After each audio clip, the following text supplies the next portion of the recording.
Hello, I'm Rick Stivers. Welcome to Young Martin's Reels.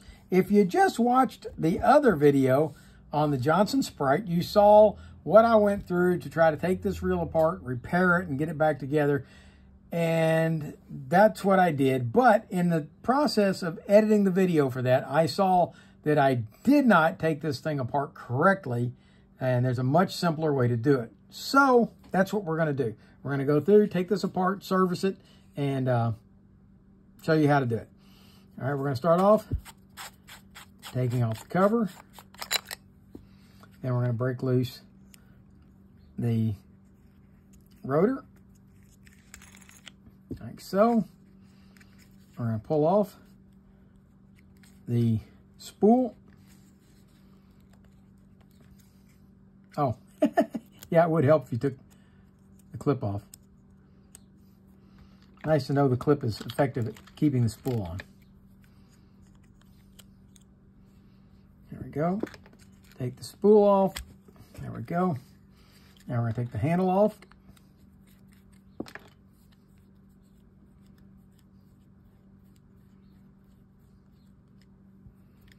Like so. We're going to take out this screw right here.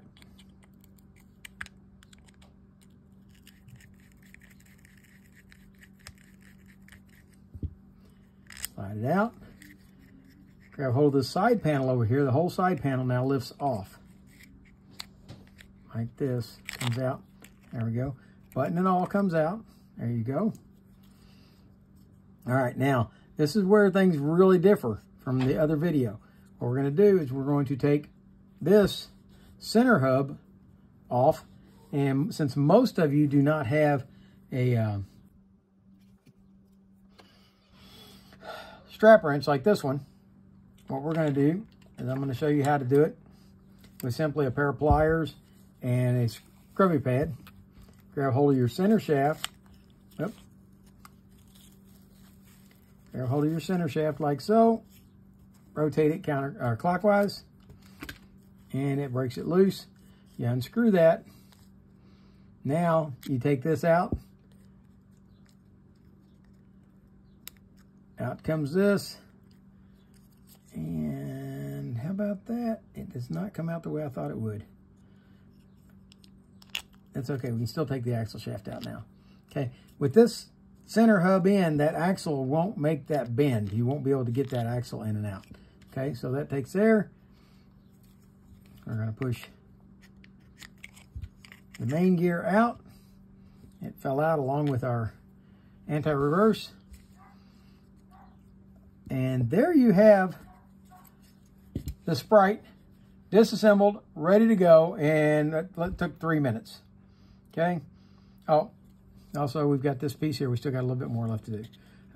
We're going to tighten this, loosen this to the point where it will come out like that. Once that's done, our drag plate will come out like so.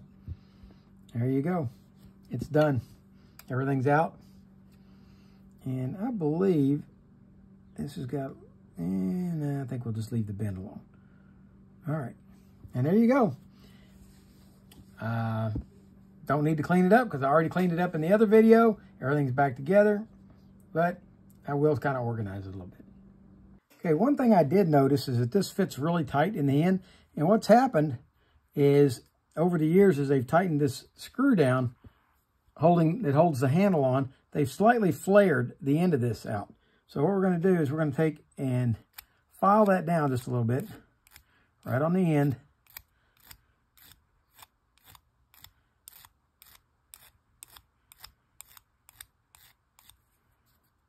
Just enough to take that flare off.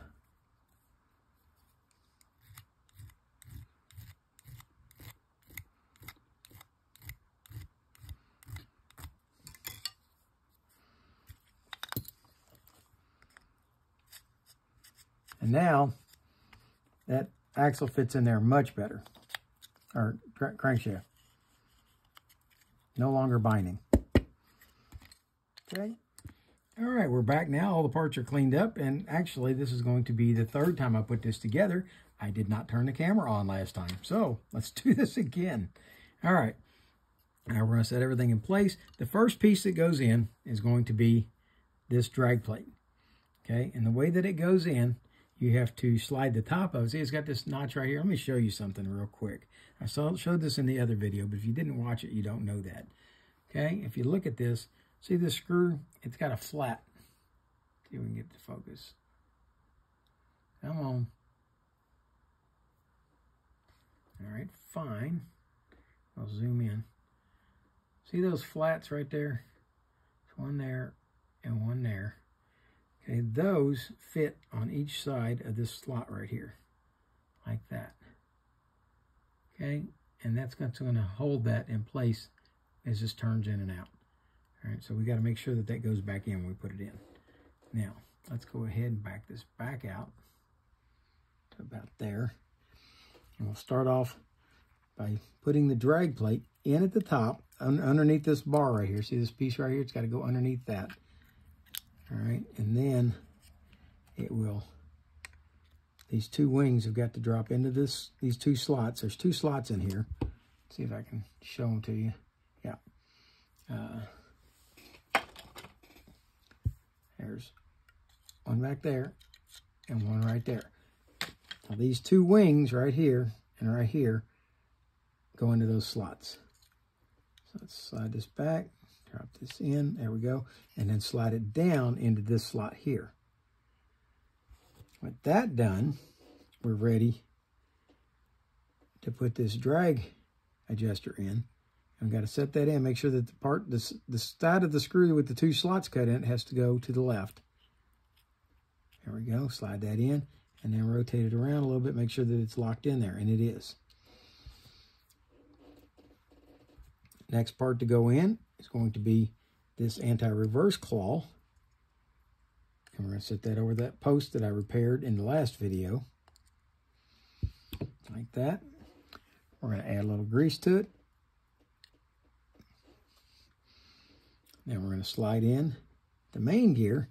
Do not forget to oil the main gear. Slide that in, like so. And make sure it goes in far enough. Yep, and it did. To get past the anti-reverse. There we go. And then we will take the handle, set it back in place, and tighten the screw.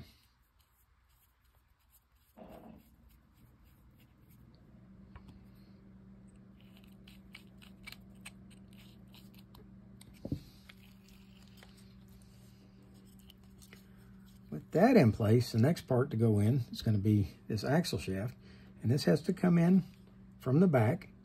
Make sure that, first off, that it moves freely like this. Make sure you've greased underneath this and back here, and then we're going to put oil on the shaft, and we're going to slide that in like that. We're going to hold it basically in place right there while we install this keyed washer, then this Teflon washer, one more keyed washer, and those are all that fit down underneath there. Now we're going to slide on the bearing. They call it a bearing, it's actually a bushing. There we go, tighten that down, make sure it's not snagging on anything. Make sure, if you haven't had difficulty getting that to line up, it's probably because the gears back here are not meshed. So make sure the gears are properly meshed. Now what I did discover while cleaning all this up the second time around is that a 1/8 drill bit slides into this hole right here, and you can use that to loosen and tighten this. Okay, don't over tighten it, just nice snug. We're going to put on the last Teflon drag washer. We're going to slide this brass hexagon washer up inside here. And then that's going to slide over, well, after we put just a little grease on the inside here. And now what had happened on this, the tightening and loosening the drag had caused the inside of this plastic spool to slightly swell on both sides. And so I had to take a piece of sandpaper and very gently sand the inside of this on both sides to open that up just a little bit so that it would fit properly onto this pinion bearing. Okay, with those done, in order so that this hex doesn't fall off and that washer doesn't fall off, turn them sideways like this, slide them together like that. Now we've got a nice free moving spool. Let's go ahead and put the clip on it, like that. And we're ready to put some grease on the teeth of these gears.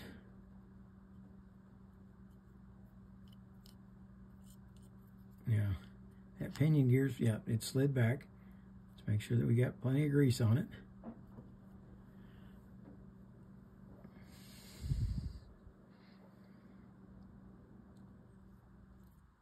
There we go. And now, we're going to put this in. Now, your button slides on over this shaft right here, and if there's no grease on it, make sure to put some grease on it. Okay, slide that in. And now we've got it's a little balancing act. Make sure that your drag is pushed as far to the right as it will go. And then make sure that your button is pushed forward, and you got to get it hooked behind the axle shaft over here. So get that hooked behind there, and then all this is going to start sliding forward at the same time that it has to go into the notch. Okay, like that. And we're in place. Pushing the button now pushes the axle shaft forward. The crack is sealed up all the way around. We're going to put the screw back in. Do not over tighten this screw. If you do, it will cause the whole thing to jam up. Just snug. There we go. Put the rotor back on. Tighten it down. Like so. Push the button. With the button pushed, the pin goes in. When you rotate the handle, the rotor drops down. The pin comes back out. There we go. And I'm thinking that we might need to put a little bit of grease under this rotor right here, just so that it's not binding. That's what pushes this bar over. Okay, I oiled this bar yesterday, but it doesn't look like it, so I'm going to go back and put some grease in there. Let's slide some grease up under there. A little bit on there. Put some on the spring. All right. Now let's tighten the rotor down. Push the button. Button goes up. All right. Let's put the line through the cap.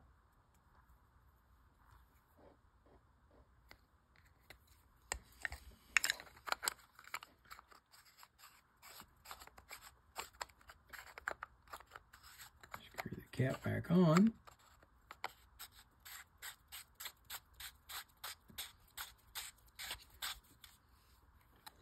Okay.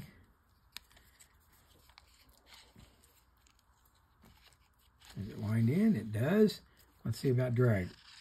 Oh, drag's easy. Let's tighten it down.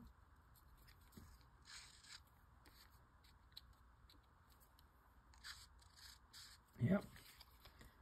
Can we tighten it down enough to, practically stop it? We can. Okay. Got good drag. So there you have the Johnson Sprite 200. That's how to do a reasonably decent service on it. I'm not a big fan of the reel. It's small. It's kind of an ultralight reel. Matter of fact, it is an ultralight reel. Decent for panfish. I'm okay with it. It's not the greatest reel ever. I'm going to put it on a kid's ride and give it away. So I hope you liked the video. If you did, please hit the like button. If you didn't, hit the dislike button. Tell me what it is you didn't like about it. And for now, that's Rick Stivers with Young Martin's Reels, signing out.